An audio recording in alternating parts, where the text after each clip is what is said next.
Greetings. My name is Ted Hicks. I'm the founder, CEO, and Chief Investment Officer for Hicks & Associates Wealth Management. Today is Friday, November 11th, 2022. It's Veterans Day. And to all of the veterans out there who are watching this, we want to stop and say thank you. Thank you for serving our nation so selflessly. We love the land of the free, but it is only the land of the free because of the brave. So thank you for your service. We're going to start this week's video by taking a quick look at where we stand year to date. As you know, if you've been watching our channel, we've been looking at how this year, 2022, compares to all of the years. In particular, I've been running these numbers since the year I was born, 1976. The bold red line is the current year. You can still see that we're still at the bottom of the pack, as you might suspect, but we are beginning to trend upward, and we're going to talk a lot about that today. And then we're going to wrap up the video by talking about tax loss harvesting. On the screen right now is what we refer to as a seasonality chart. This is showing us the average rate of return for the S&P 500 broken down by month since 1950. And what we can see on the right-hand side of the screen is the month of November is clearly the best month in the calendar year by historical standards. That blue dot is telling us that this November 2022 so far is above the average November, which again is above average for all of the months of the calendar year. So that's good news. One of the things that we've been discussing all year long is the fact that this is a midterm election year. And in midterm election years, the stock market has a tendency to trade flat to negative all year long until the election is close at hand, and then especially after the election is in the rearview mirror. When that happens, when the election is now in the rearview mirror, the stock market has a tendency to rally into the end of the year. So on the screen right now is a historical comparison chart. Every line on the screen represents a midterm election year since 1958. Why 1958? Because the S&P 500 as an index wasn't created until 1957. So 1958 was a midterm election year. It is on the screen, and then every 4 years again on the screen. On the left-hand side, you see the big bold red line. That is where we are at right now. That's the current year. In particular, I want to call your attention to the data on the right-hand side. You see that there's only one negative number over here, and that is representing 2014. In 2014, in the fourth quarter, the S&P 500 returned a negative 1.34%. Now, other than that, you see 1, 2, 3, 4. There's only 4 other times when you see single-digit returns. Well, that's 7.56. That represents the current year. So other than the year of 2014, there's 3 years where we get single-digit returns. We have the current year. That represents the 7.5% return since October 1st. And then all of the other instances in the fourth quarter were positive double-digit returns. In particular, we look at 1982, where 1982 in the fourth quarter alone, the S&P 500 rose 37, almost 38%. That was a phenomenal fourth quarter. So earlier this week was the election, and then the very next day, Wednesday, the stock market traded down pretty heavy. Then Thursday morning, we got updated data on inflation, and the inflation report was better than expected. It is starting to show that inflation is indeed coming down. We have a long way to go, but that inflation data was much better than expected. And as a result, the stock market had a phenomenal rally. Now today, the market is trading down a little bit. It's mainly flat. Different sectors are performing differently, but the broad market is a little flat as I'm recording this. But what I want to talk about for just a second is how healthy that rally yesterday was. And this is some good news. So on the screen right now, we have the S&P 500 in the top pane. In this middle pane, we have the percent of the S&P 500 that is above the 20-day moving average. You can see that's a pretty healthy statistic.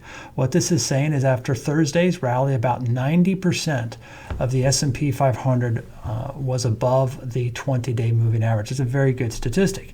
However, we also see that same level reached back in August when we were approaching the 200-day moving average, and that rally obviously didn't last. So while this is good news, it's not conclusive. The next thing we want to look at is the percent of the stocks that are above the 50-day moving average. Now remember, in the stock market, the 50 days is 50 trading days, so that's about 2 months. And so now we see almost 82% of the S&P 500 is trading above the 50-day moving average. Again, very good news in that regard. But again, I want to be cautious. Look back at August 16th and these levels, and we see what happened to the S&P 500. So we have to just keep that in mind.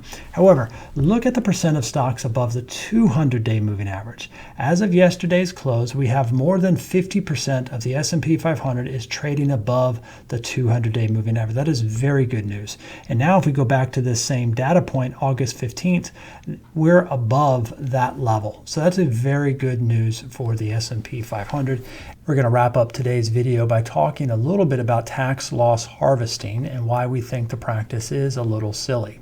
In short, the United States government taxes capital gains. When you make a profit off of an investment outside of an IRA or Roth IRA or 401k, when you make an investment and it makes money, the government says you owe them a capital gains tax.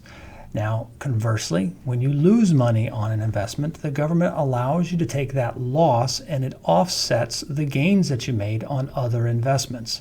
Unfortunately, the tax code also says that if your losses exceed your gains, you are only allowed to use $3,000 to offset your income.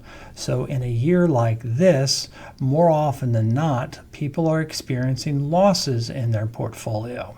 So what ends up happening is a lot of advisors and retail money managers, they advise their clients to realize those losses. As we get close to the end of the year, we see tax loss harvesting. This is effectively where people are selling their investments at a loss so they capture that loss and they can record it before the end of the tax year. They will then use that loss to offset some of their income. Now, if you have, let's say, $10,000 in losses but no gains in the current calendar year, well, the government allows you to use $3,000 of the 10 to offset your income. The remaining $7,000 in losses will roll forward into the next calendar year. So this is one of the reasons why we see tax loss harvesting at the end of the year. Now, why do we think it's silly? We think it's silly because we don't like letting losses get away from us. And so on the screen right now, we have the S&P 500, and you can see the overall trend in the S&P 500 was down all year long. Well, we don't want a loss to get away from us. In order for you to experience a 30% loss, you first have to experience a 20% loss. In order for you to experience a 20% loss, you have to experience a 10% loss. Naturally, before you experience a 10% loss, you have to experience a 5% loss. So in general, we believe that we would like to try to cut our losses short, and we want to let our profits run. This is an age-old adage in investing wisdom. We cut our losses short and we let our profits run. So at the beginning of the year, if the markets are trending negative, we want to cut those losses then. We don't want to let them run away from us all year long, only to then call up our clients in November and December and say, hey, aren't we smart? Let's realize that 20 or 30% loss. That's not what we do. We want to cut those losses short. So that is perhaps an oversimplification. If you want some more clarity or you would like a more in-depth discussion on that, by all means, feel free to reach out to me and my team. We would be more than happy to explain our philosophy in greater detail. But in general, we want to let the profits run, but we want to cut our losses short. And so that means we don't generally do a lot of tax loss harvesting at the end of the year because we're not letting those losses get away from us. We're going to cut them as soon as we think they need to be cut. So Hopefully that makes sense. Again, if you have any questions, by all means, feel free to reach out to me and my team. The contact information is on the screen. If you haven't already, we encourage you to subscribe to our videos. Please give us a like and a thumbs up, and maybe even leave us a comment. Feel free to share the videos with others. And again, we do have the office here in Cary, North Carolina, as well as Southern Pines, North Carolina. And in today's digital age, we serve clients all over the country. So again, thank you for watching, and we'll talk to you next week.